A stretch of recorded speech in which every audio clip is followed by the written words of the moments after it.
6:46 is your time, and it's time for News to Go. We've got a look at today's top news stories, traffic and weather, all before you head out the door. We start with an annual prayer breakfast to remember a fallen officer. Our Naomi Popa is on the Bob Jones University campus with how the community comes together to share how Officer Alan Jacobs' legacy continues. Officer Alan Jacobs' memory is staying alive here in Greenville County, partly because of events like this, where Jacobs' family and members of the community who are wanting to reflect back on his life and share his legacy can do so, but also through the Jacob Allen's Memorial Scholarship Fund, which was made and created for individuals here at Bob Jones University who are studying criminal justice. According to the university, the scholarship was made to help fund seniors at Bob Jones majoring in criminal justice. The proceeds of this event are collected and given to selected students during commencement week. Alan Jacobs was shot and killed March 18th of 2016. Officials say he and other officers were trying to talk to a teenager who had just gotten out of jail. Police say the teen ran and the officers began chasing after him. That's when Jacobs was shot multiple times, that teen later turning the gun on himself. Now, this breakfast will begin at 7 a.m. according to the university. The scholarship fund has raised over $150,000 since its inception. Here in Greenville County, I'm Naomi Popa, WYFF News 4.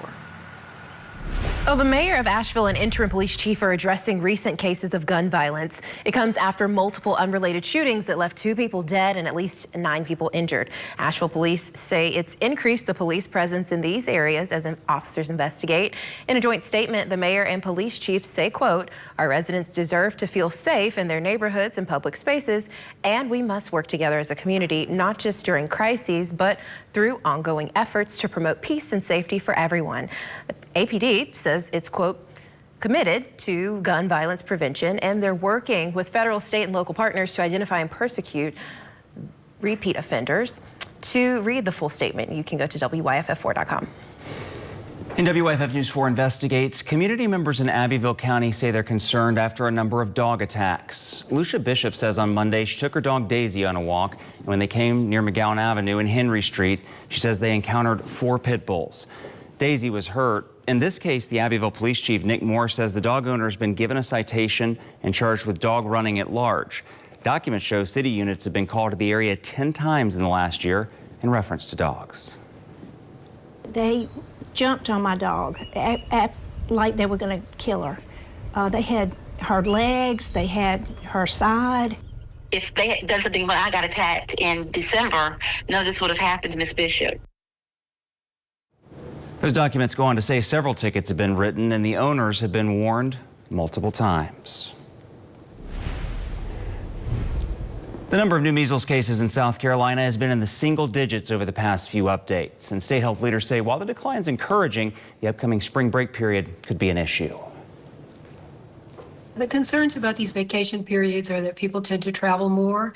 And as we saw with the surge in cases after the Christmas holidays with more social events and things like that, we are concerned that we may see another surge in cases. On Tuesday, DPH reported 2 new cases, and that brings the total number of cases to 993 in the upstate. 42 people are in quarantine and 2 people are in isolation. Meanwhile, changes are coming to the academic calendar for Buncombe County schools. This month, the Board of Education approved converting 2 days from early dismissal days to full instructional days for students. This is to make up for days lost to unsafe road conditions during winter weather. March 27th and May 1st are the days impacted. The adjustment adds 4 more instructional hours to the school calendar. And some heavy rain is starting to fall across northeast Georgia and now into the upstate with a few thunderstorms in the forecast. I've had some viewers already email me, comment on Facebook. You're seeing some heavy rain towards Livonia, Pickens, also towards Hartwell and Clemson. Now it's knocking on the door of Greenville. So let's zoom in here and analyze some of this. We are seeing some heavy rain now move up towards Anderson, up I-85. Please keep that in mind. This is heavy. Notice towards Anderson, we're starting to see it bow out a bit. That's telling us those are some gusty winds. If you're in Anderson, probably coming down over your area right now, hearing it over your house. Now zooming up towards Greenville, we're starting to see some heavy rain move over downtown as well. As this does start to move over downtown and towards Travelers Rest, we are seeing some heavy rain right now where you see that red. Also a few bolts of lightning moving over Greenville up I-85. Greer, this heavy rain is knocking on your door. And notice also seeing that bowing out segment. That's telling me winds are really starting to pick up. Please keep it slow on the roads as you head out the door. So I'll have one more look at your 4-day plus and the temperature drop once this clears coming up in a few minutes. But Leah, how are the roads looking now with the rain?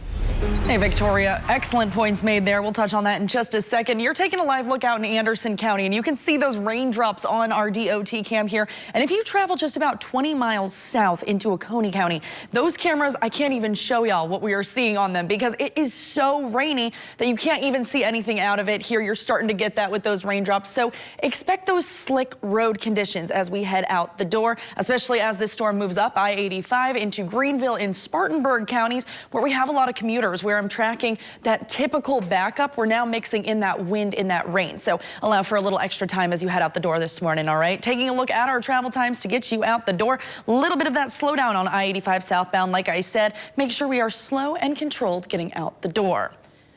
And good news for drivers in Greenwood County. The South Carolina Department of Transportation says rehab work on the S-2439 bridge over Lake Greenwood is now complete. Fluctuating water levels caused corrosion to the steel pipes, so crews had to wrap 122 piles with fiberglass sleeves to preserve and strengthen the steel. The project also included repairs to the bridge joints and patching the bridge deck.